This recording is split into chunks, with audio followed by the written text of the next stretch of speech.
Hola Mayra, ¿cómo estás? Bienvenida una vez más aquí a nuestro segundo capítulo, por decir así, de esta serie de inmigración. Bienvenida, ¿cómo estás? Muy bien, Marcelo, muchas gracias. ¿Y tú? Excelente. Muy bien, gracias. Y tengo una pregunta ahora, fíjate, ¿tú eres notaria? No, yo no soy Ok, notaria. pero tú eres la abogada de inmigración. ¿Cuál es la diferencia para que la gente le quede claro este tema? Porque aparentemente algunas personas todavía no entienden el rol del notario y el rol de un abogado realmente. Claro. Bueno, hay una gran diferencia. En Estados Unidos cualquier persona puede ser notario. En Estados Unidos se toma un curso, se paga una tarifa muy mínima, se llena una aplicación y en varios días nos llega un sello y un título de notario, que significa que yo corroboro y doy fe de que la persona que está firmando un documento en mi presencia es la misma que estoy viendo en una identificación oficial. Podría ser un ID, podría ser una licencia de conducir, un pasaporte. Mi única función como notario es corroborar que la persona que está firmando es la misma que está acentuada en el documento oficial. O sea que tú Eso es no lo tienes único. nada que validar el documento, nada de eso. No, es solamente la firma, que es la misma persona que está firmando ese documento. A diferencia de nuestros países, desde México hasta Argentina, obviamente un notario público es una autoridad. Y parte de los requisitos es que sea un licenciado en Derecho. Entonces, esa persona tuvo que haber cursado universidad 5 años mínimo, obtener un grado, un bachelor's degree, que sería aquí en Estados Unidos, una licenciatura en nuestros países. Y además de ser abogado, licenciado en nuestros países, todavía tienen que tomar en algunos países un examen para poder convertirse en notario. Tienen que cubrir con ciertos requisitos extras. Y lo más importante es que ellos ponen una fianza, ellos pagan una fianza para aperturar una notaría pública. ¿Por qué? Porque son transacciones a veces de mucho dinero, entonces tiene que estar garantizado todos estos documentos, escrituras y demás que se van a estar notariando dentro de esta oficina. Entonces el notario yo podría decir que tiene un nivel más alto que un abogado en nuestros países. En Entonces, los Estados Unidos, cuando llegamos y tenemos necesidad de asesoría legal o de inmigración o lo que sea, y vemos por todos lados que dice notary.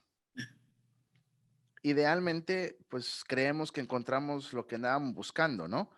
Pero estas personas realmente deben o tienen el derecho de básicamente hacer este tipo de trámites que muchos se conocen por hacer.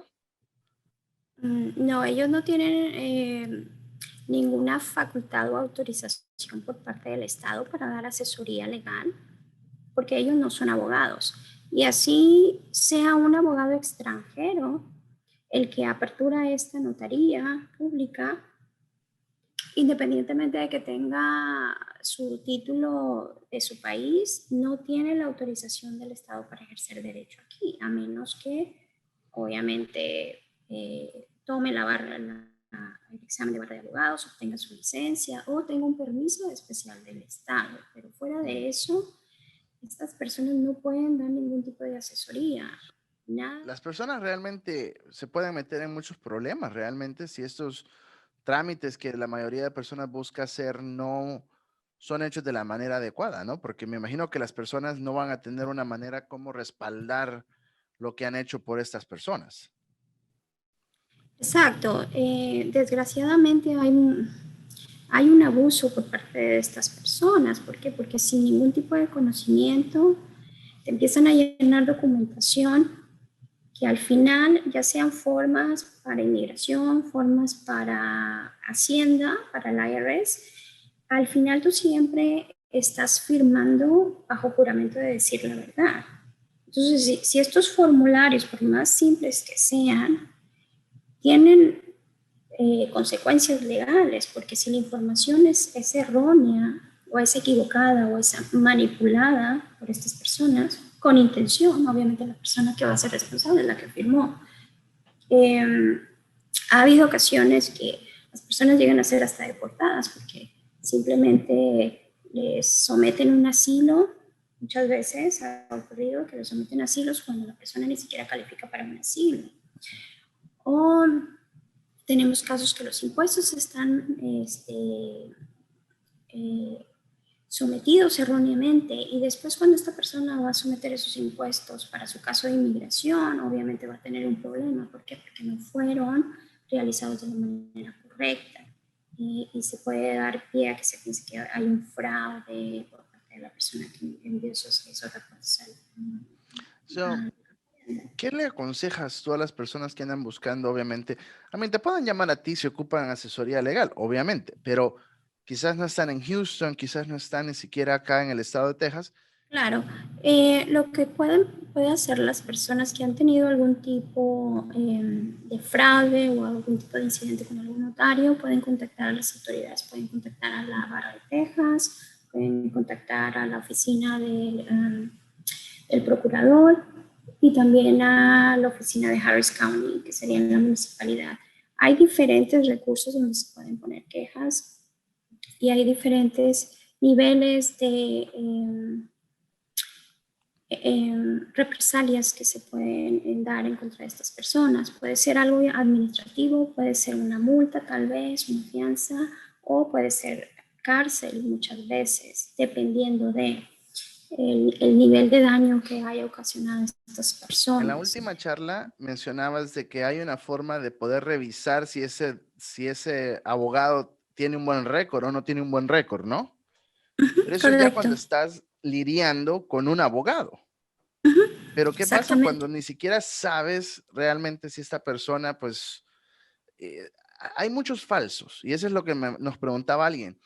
¿Cómo yo sé si realmente eso no es? Exactamente, pero el simple hecho de estar dando asesoría legal, eso es ilegal, o sea, eso es en contra de la ley. ¿Qué podemos hacer? Bueno, habría dos cuestiones aquí, lo que es los notarios públicos, a diferencia de los abogados, ellos obviamente no tienen ese respaldo o esa observación por parte del Estado. A nosotros nos están observando y si hay una queja de alguno de nuestros clientes, obviamente la barra va a venir y decirnos, oye, tú le tienes que responder a esta persona. Desde regresarle el dinero que ha pagado hasta tal vez trabajarle gratuitamente hasta que tú le arregles la situación, pero tú no te puedes desaparecer del mapa, a diferencia de los notarios.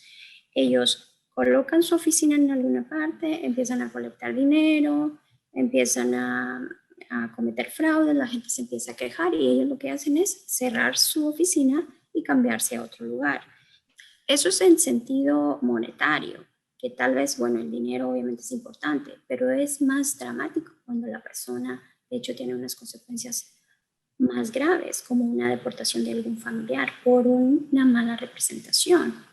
Ahora, los abogados que vienen de otras partes y empiezan a ejercer derechos sin ningún tipo de autorización por parte de la barra de abogados de algún estado del país, nosotros lo que podemos hacer es revisar en línea si esta persona está certificado por la barra de abogados como un licenciado extranjero registrado para ejercer leyes de su país. Es decir, en la asociación, en la Texas Bar o en la Asociación de Abogados de Texas, si nos vamos en línea, hay una planilla que lista a todos esos abogados extranjeros que ya pasaron por ese filtro igual que un abogado aquí en Estados Unidos, que también están pagando sus fees anualmente, sus tarifas, que se están manteniendo con buena conducta moral y que obviamente al momento de que haya una queja por parte de un cliente, va a ver quién va a responder. La barra va a ir detrás de ellos y les va a decir, oye, este cliente se está quejando de ti, porque hay un récord.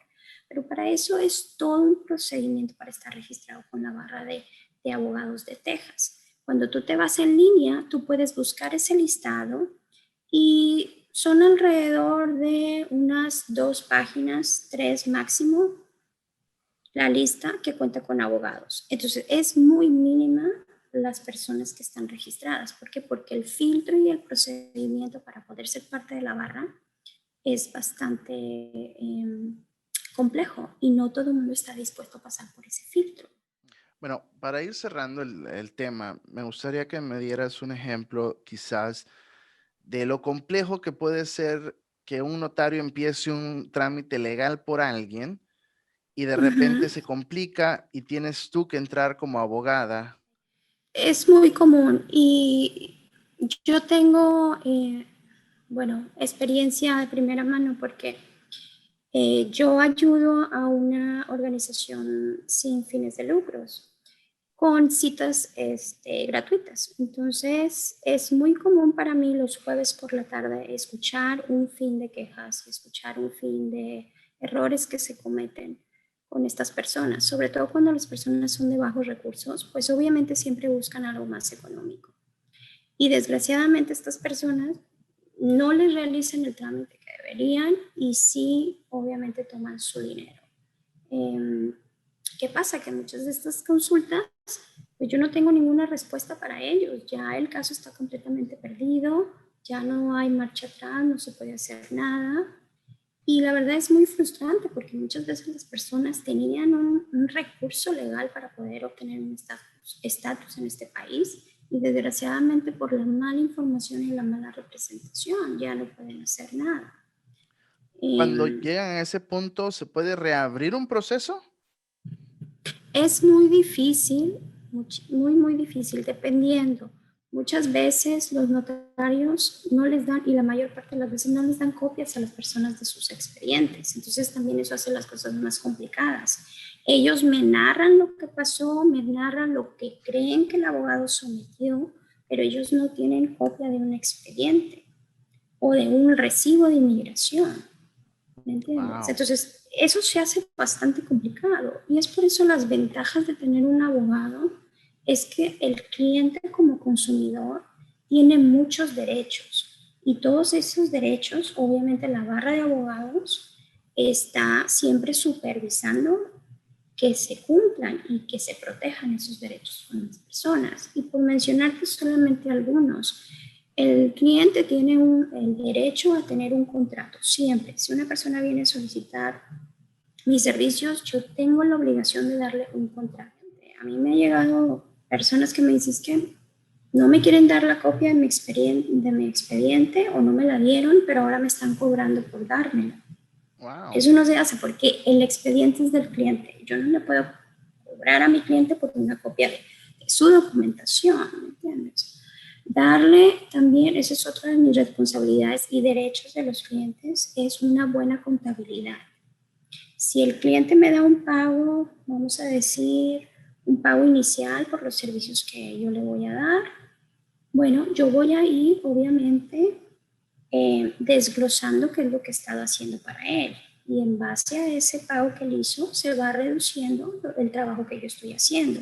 Si por alguna razón mi cliente decide que se quiere ir con otra persona, yo le tengo que dar esas cuentas y le tengo que regresar su dinero, el que yo no he trabajado, porque yo no me puedo quedar con un dinero que yo no trabajé. Entonces, todo este tipo de derechos que ellos tienen y que son nuestras responsabilidades, la gente a veces no las conoce, o sea, no conoce esta información.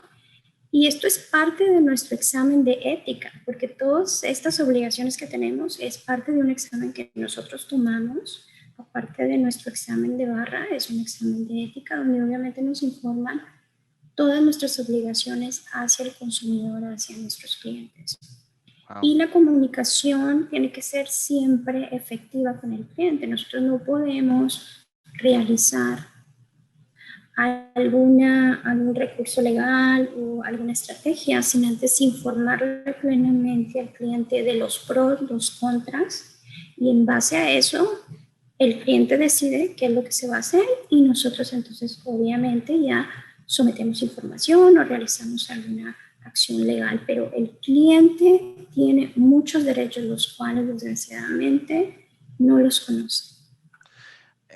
Para resumir, ten- hay que tener cuidado cuando se va a empezar algún trámite legal de migración, en general, de cualquier trámite, especialmente nosotros los latinos, que estamos acostumbrados a buscar un notario y más sin embargo, son dos cosas muy diferentes en Latinoamérica y en los Estados Unidos. Y acá te puedes meter en un problema muy serio si decides utilizar un notario, porque el notario lo único que puede hacer, como tú dices, es autenticar la firma en un documento. Exactamente, nada más. Pues yo los invito, amigos, que sigan a Mayra en sus redes sociales. La información está saliendo aquí en pantalla.